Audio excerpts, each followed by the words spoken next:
everybody. This is Clarice of 032 Outsourcing, and we have with us today our candidates of the week, web developer slash graphic artist Noah Omamalin. Hi, Sir Noah. How are you? I'm fine. How are you? I'm good. Thank you for asking. So tell us about your background. How many years have you been working as a graphic artist? And then how did you transition to being a web developer? Well, actually, from a graphic designer's point of view, I started around 18 years old. So I was still studying in the University of San Carlos, Cebu, when I landed a part-time job in one of the department stores there. But sadly, it's closed now. And then I transitioned into web when University of San Carlos started the internet connection. As you can see, internet connection started in Cebu, particularly in University of San Carlos. So when we had our internet connection, I also shifted into web because it's an amazing technology for me. So I heavily went into web development starting 2000. So you can see that we had modems still, so around 38 kbps speed, but it didn't matter to me because I was really interested. So that's the reason why I went into web, and then I stumbled on WordPress, and then the rest is history. Oh, very nice. So, as a graphic artist, doing graphics and design, what are the things that you are most skilled with? And maybe you can tell us about the tools or the system that you are using.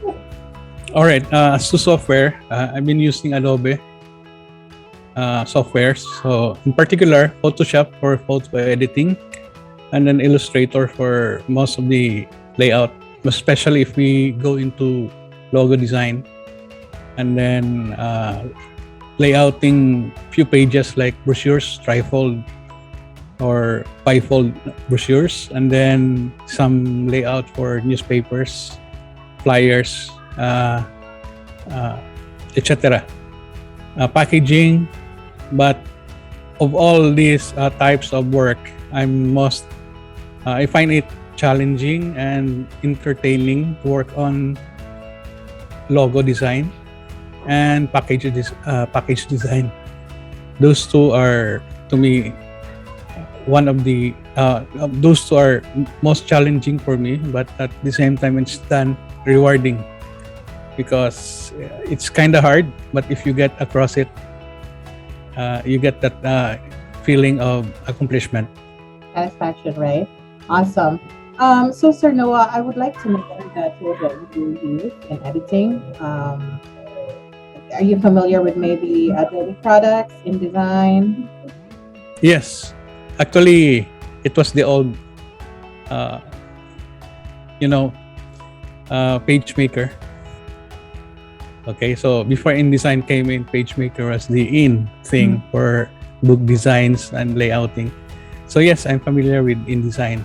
And then other products of Adobe, like for example, for video editing, Adobe Premiere. So I have dabbled with it, but I transitioned to Final Cut from Apple. But I was able to run it on a Intel PC because I find it better than Adobe Premiere. So you can also do a little bit of video editing?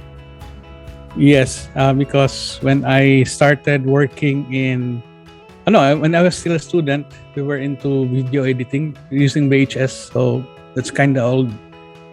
And then came in nonlinear editing, so it was a new thing for us, wherein you can digitize your footage and then put it in the software editing, like Adobe Premiere that time. So yes, I learned to do some 30-second ads. Nice. So let's talk about your web dev background. What can you do? Is it front end, back end, a little bit of both? Be very specific on the your skills of being a web dev. As to web development, more into the front end when I started, because I'm more of a self-taught web developer, you can say that. So when I went into WordPress, it was more of a curiosity as to what a content management system is. It was kind of new to me, so I went into installing it not for the purpose of having a client, but for my own satisfaction, really. And then transition into Joomla, ModX, for example. I don't know if it's still around.